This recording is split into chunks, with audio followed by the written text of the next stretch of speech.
Look at me. What happened? Oh yeah, marriage, kids, career, nearly 40 years of life gone by. And this is what I look like now. Oh God, what has happened to me? Oh yeah, more than 30 years of marriage, kids, work, career. That's what happened. 65. They tell you this is the age of slowing down, of rocking chairs and quiet afternoons, grandkids on your lap, the golden years. Well, fuck that. Not for me. But waking up here, anchored in the heat of Dakar, Senegal, my body has a different opinion. The blood still pumps, the heart still races, and yes, sometimes to the pleasant surprise of a man of my age, the morning brings a vitality that feels more like 25 than 65.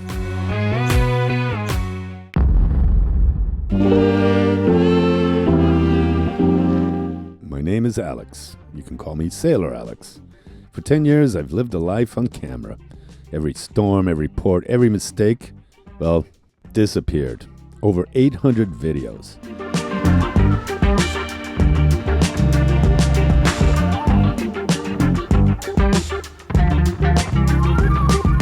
A hacker wiped my channel clean.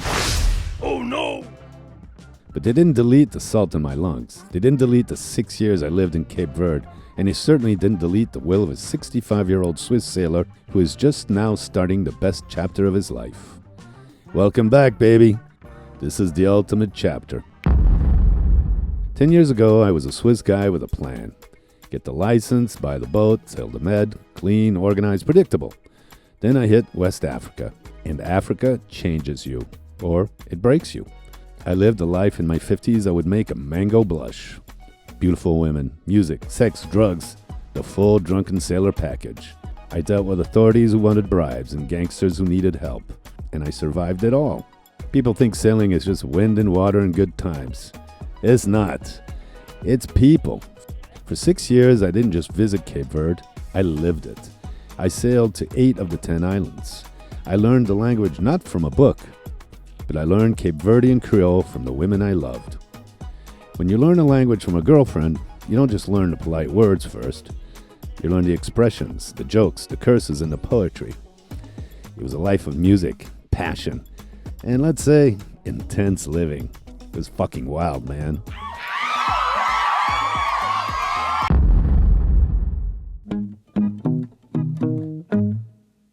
Let's be honest. The romantic version of sailing is a lie. For years, my online earnings weren't enough. I wasn't getting a pension yet. I had no safety net. So what do you do when you're a Swiss sailor stuck in Africa with little money? You do what you have to do. I took a few adventurous jobs. Nothing illegal or immoral, mind you.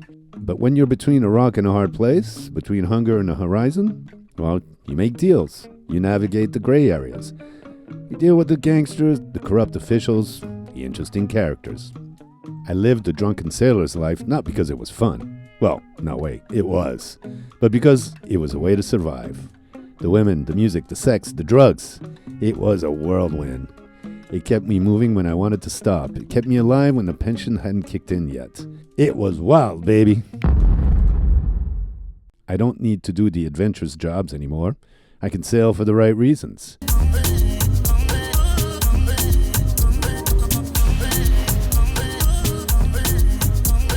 "10 years ago, that was my sailing ocean where I sailed a long time ago. And guess what? I'm ready to leave all this behind. Yep. I want to get out of here. Why? Good question. It's too safe, man. Because of all this. It's too nice. Because I want to go to Africa. You're retired and 65 like I am. I'm going to a warmer place. I don't have much time left. And I'm going to go from here, where I started, and off to Africa. Yes, Africa. That's why the refit here in Dakar feels different. This isn't about running away. It's about getting ready to move on.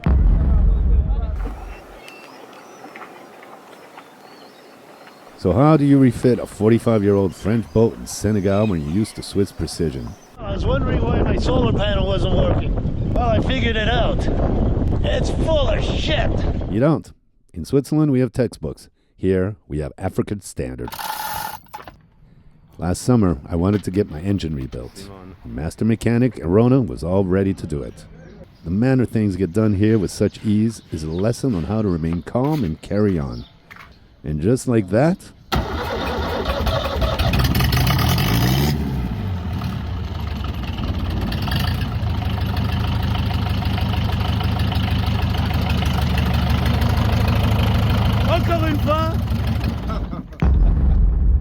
see that? That's the language of survival. I learned Creole from love, but I'm learning Dakar standard from necessity. You dance with it. Alors, qu'est-ce que t'en penses, Arona? Voilà, c'est mon tout propre, tout beau. Donc, prochaine étape sur le bateau. If you try to force Swiss efficiency here, you go fucking insane. You don't fight the chaos. You embrace it. You let the work happen when it happens. You drink the tea. You wait. And somehow, the boat gets ready. I lost over 800 videos. I can't get those back. But I learned something in those 10 years that no hacker can delete. You don't control the ocean. You don't control people. And you definitely don't control time in Senegal. You adapt to the conditions. Yeah, I lost my channels. I lost my videos. I lost years of my life to hackers and chaos. Blah, blah, blah. But I'm still here. I'm 65 years old and I feel 45. I have my pension. I have my boat. And I have a story that's far from over. I'm not here to make DIY tutorials. Honestly, I mostly suck at fixing things. What I'm going to show you is how to survive, how to deal with the authorities when they stop you for no reasons, how to find fuel when there's none, how to trust a crew that knows nothing about sailing, how to live when you're 65 and the world says you should be resting. We're going to refit this Jeanneau SunFizz 40, my Galopin, which means rascal in French, by the way. We are going to sail the African coast. Not as tourists, not as influencers, but as adventurers. I'll show you the real West Africa, the beautiful, the dangerous, chaotic truth, the women, the friends, the foes, and the weather. The refit is happening, and the African coast is waiting, baby. And Winded Voyage is back as Winded Voyager. Subscribe to Winded Voyager. It's the ultimate chapter, and it's beginning now. From Dakar to the world, baby.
Hello, welcome to Galopin. These are our studios, man. This is where the magic happens. It's humble, but it gets the job done. It's because of the great people like you on Patreon who make this happen. This Living Adventure series. I hope you'll join our community. We've got some extra perks like live updates, news, photos, videos, and I've even taken a stab at writing some short stories which are not for general audiences on YouTube. And our friend Graham from Australia set up a WhatsApp chat to aptly called Galopin's Cockpit. Guys from all over have joined, and it's this community that's contributing to the continuation of this Living Adventure series. If not, you can always watch us for free on YouTube. Make sure to give us a like or a dislike, make a comment, make your opinion heard. I'll try to get back to you. Thanks for watching this episode of Winded Voyage, a real Living Adventure series. It's not fake, baby.